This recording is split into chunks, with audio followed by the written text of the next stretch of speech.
Europe 1.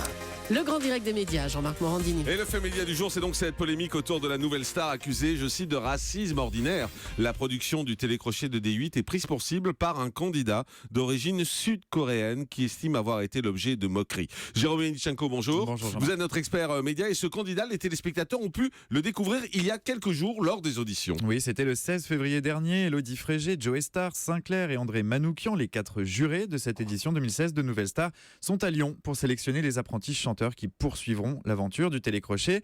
Un jeune homme se présente face à eux. Il a 18 ans, il vient de Thonon-les-Bains. Il est d'origine sud-coréenne. Il s'est installé en France en 2013, un pays qui le passionne, dans lequel il se sent bien. Pour son audition, il se présente aux jurés dans sa langue natale avant de se lancer dans une interprétation plutôt originale d'un grand classique de la chanson française. 저는 김덕한이라고 하고요. 저는 한국에서 왔습니다. Pardon, on recommence tout. Bonjour. Bonjour, je m'appelle Dukan Kim. Dukantim. Dukan Kim. On va t'appeler Luc. Vous allez nous chanter de la K-pop? Non. Non. Je vais chanter Je ne regrette rien d'Edith Piaf. Non, rien de rien. Je sais pas si c'est la cuisine française qui te reste dans la gorge, mais ça sonne très très bizarre quand même. Alors à l'issue de son audition, on l'a compris, Dukan ne sera pas sélectionné. Sa reprise de Je ne regrette rien d'Edith Piaf n'a pas particulièrement conquis le jury. Un jury pour le moins moqueur, un brin sarcastique, comme d'habitude pourrait-on dire. C'est même un peu la marque de fabrique de l'émission, de congédier les candidats parfois sans ménagement. Sauf que voilà, ce soir-là, cette séquence n'amuse pas tout le monde. Certains internautes qui commentent le programme sur les réseaux sociaux ne la voient pas d'un très bon œil. Au-delà des moqueries, ils y décèlent carrément une forme de racisme. Alors, un racisme que les jurés nient en bloc. Oui, début mars, les membres du jury de Nouvelle Star étaient invités sur le plateau de C'est à vous pour faire la promotion du programme.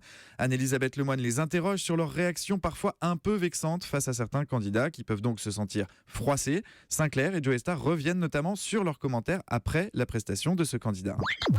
C'est un peu le but de l'émission quand même, c'est de dire aux gens ce qu'on ressent. Et là, le problème, c'est que ça fait toute une histoire avec un problème d'origine, on n'en a rien à foutre. Bah oui, en fait. on s'en fout. Complètement. Ce qu'on veut, c'est voir un mec chanter. C'est une catastrophe quand il chante. mal. Bon ben voilà, nous pratiquons le racisme ordinaire. Je pense qu'on a un peu avancé sur ces histoires, quoi. Je pense que nous, on est là pour la musique avant tout. L'individu importe peu, en fait. Alors leur réaction face à Dukan, elle est uniquement animée par l'aspect artistique de sa prestation et rien d'autre. Et une explication qui peine en tout cas à convaincre le candidat. Et ce matin, plus que le jury, c'est même la production qui l'accuse. Oui, dans une interview au site internet Combini, Dukan donne sa version des faits et sa perception de l'audition qu'il a passée. Une audition qui lui laisse un goût très amer. Il estime avoir été victime de l'émission. Il pense avoir été piégé. D'abord sur le choix de la chanson que la production lui aurait imposée.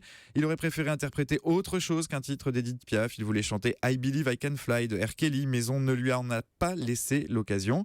Il critique ensuite le montage qu'il fait passer pour un petit rigolo, alors qu'avec Nouvelle Star, il pensait participer, je cite, à une émission de musique sérieuse. Et enfin, sur l'attitude du jury avec lui, des réactions qui n'avaient rien de spontané selon lui, mais qui lui semblaient préparées à l'avance dans le seul but d'obtenir une séquence où il serait l'objet de moqueries. Un passage télé que Dukan a envie d'oublier, mais qui ne lui fera pas changer d'avis. Il l'assure, la France reste tout de même le pays de son cœur. Voilà, il explique également que son début en coréen qu'on a entendu tout à l'heure, c'est une demande de la production et c'est la production qui lui a demandé de commencer comme ça. Donc voilà, on a le sentiment que les choses étaient quand même un peu scénarisées et préparées à l'avance. Merci Jérôme Yanichenko.